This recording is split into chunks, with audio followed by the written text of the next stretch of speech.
Ribuan tentara Israel melarikan diri dalam serangan kilat pasukan Rusia dan TNI di wilayah Gaza.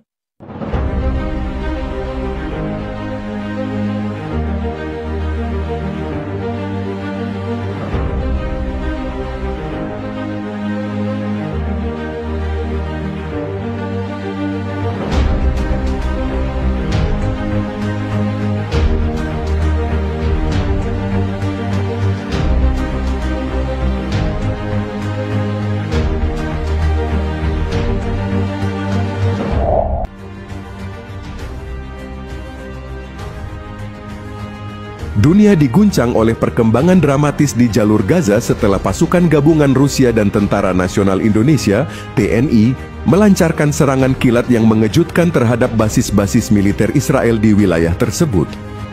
Operasi militer rahasia yang diberi nama Operasi Garuda Petir itu diluncurkan pada dini hari sekitar pukul 3 pagi waktu setempat. Dalam waktu kurang dari 6 jam, pasukan elit dari Rusia dan Indonesia berhasil menembus pertahanan utama militer Israel di sektor timur Gaza. Menurut sumber intelijen fiktif dari Komando Gabungan Multinasional, lebih dari 2.000 personel gabungan dikerahkan, termasuk pasukan Spetsnaz Rusia dan Kopassus Indonesia. Mereka bergerak cepat, menggunakan teknologi peperangan elektronik canggih untuk melumpuhkan sistem komunikasi dan radar Israel. Serangan ini seperti badai, tidak ada peringatan. Mereka datang dari bawah tanah, dari udara, bahkan dari laut, ujar seorang perwira Israel yang enggan disebutkan namanya. Saksi mata melaporkan bahwa ribuan tentara Israel tampak panik dan meninggalkan pos-pos mereka. Beberapa bahkan melemparkan senjata mereka dan melarikan diri menuju wilayah barat. Video yang tersebar di media sosial menunjukkan kendaraan-kendaraan militer Israel terbakar dan bendera merah putih serta bendera Rusia dikibarkan di bekas markas militer IDF. Ini pertama kalinya dalam sejarah konflik di Gaza, kami melihat tentara IDF mundur dengan cepat dan dalam jumlah besar, ujar wartawan fiktif Al-Madinah News, Laila Rahman. Pihak TNI dalam siaran persnya menyatakan bahwa operasi ini adalah bagian dari misi kemanusiaan bersenjata untuk menghentikan kekerasan terhadap warga sipil Palestina. Kami tidak datang untuk menginvasi, kami datang untuk menyelamatkan, ujar Panglima TNI fiktif, Jenderal Ananta Wirawan. Sementara itu, Kremlin dalam pernyataan resminya menyebut operasi ini sebagai bentuk respons strategis terhadap ketidakstabilan regional yang membahayakan kepentingan global. Dewan Keamanan PBB segera mengadakan sidang darurat, sementara negara-negara barat bereaksi keras terhadap keterlibatan langsung Rusia dan Indonesia dalam konflik Israel-Palestina. Amerika Serikat menyatakan keprihatinan mendalam, sementara Tiongkok menyebut aksi tersebut sebagai pergeseran kekuatan geopolitik yang tak terelakkan. Dengan jatuhnya beberapa wilayah strategis Gaza ke tangan pasukan Rusia TNI, masa depan konflik Timur Tengah menjadi semakin tak terduga. Apakah ini awal dari perubahan besar di kawasan? Atau hanya babak baru dari konflik yang tak kunjung usai? Situasi di Timur Tengah memasuki babak baru yang mengejutkan dunia.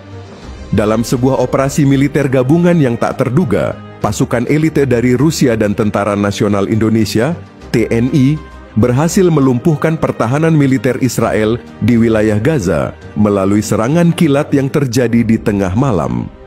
Ribuan tentara Israel dilaporkan melarikan diri dalam kepanikan, meninggalkan pos-pos mereka di tengah serangan yang sangat terkoordinasi dan mematikan. Operasi ini, yang oleh Rusia disebut sebagai Operatsiya Tikhi Grom, Operasi Guntur Sunyi, dan oleh TNI dinamakan Operasi Garuda Petir, menjadi sorotan dunia internasional. Kedua negara mengklaim operasi tersebut sebagai bagian dari intervensi kemanusiaan bersenjata untuk menghentikan apa yang mereka sebut sebagai pelanggaran hak asasi manusia yang sistematis terhadap warga Palestina. Serangan diluncurkan pada pukul 03.17 waktu Gaza, ketika sebagian besar pasukan Israel dan warga sipil masih dalam keadaan tertidur. Serangan tahap awal dimulai dengan gangguan elektromagnetik masif yang melumpuhkan sistem radar dan komunikasi IDF, Israel Defense Forces. Dalam hitungan menit, Drone-drone Rusia dan helikopter TNI yang telah disusupkan beberapa hari sebelumnya mulai menghantam pos-pos pengamatan Israel di perbatasan utara dan timur Gaza. Sementara itu, dari bawah tanah, pasukan Kopassus dan unit khusus Spetsnaz Rusia muncul dari jaringan terowongan bawah tanah yang telah disiapkan sejak awal tahun. Operasi ini disebut telah direncanakan selama lebih dari 6 bulan dengan koordinasi intelijen yang melibatkan teknologi satelit, infiltrasi siber, dan kerjasama dengan faksi-faksi lokal Palestina. Media lokal dan beberapa rekaman amatir menunjukkan ratusan kendaraan militer Israel yang terbakar dan ratusan tentara IDF berlarian tanpa arah.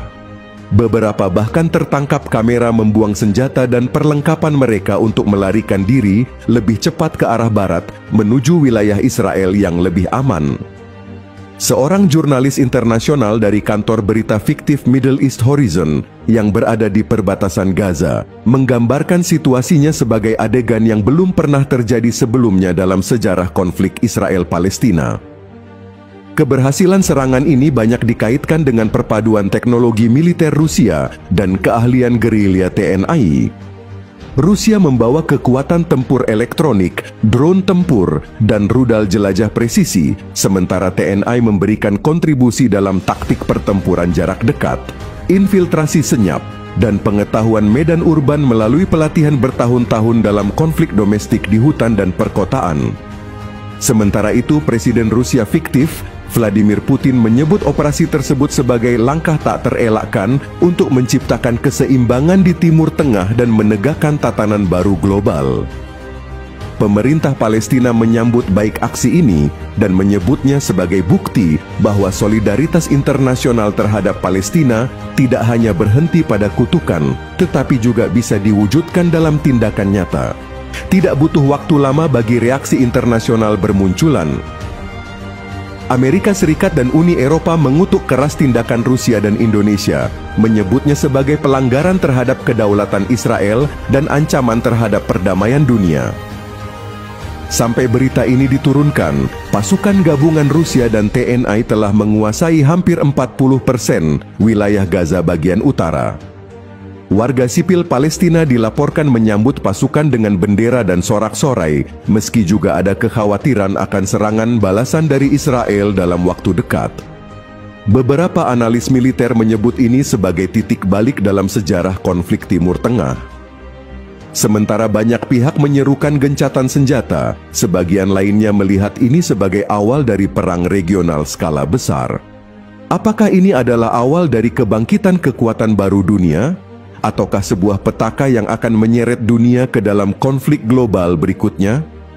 Satu hal yang pasti, peristiwa malam 13 April 2025 di Gaza telah mengubah peta geopolitik dunia. Dan untuk pertama kalinya dalam sejarah modern, bukan kekuatan Barat, tetapi kekuatan dari Timur dan Selatan yang mengambil alih panggung dunia.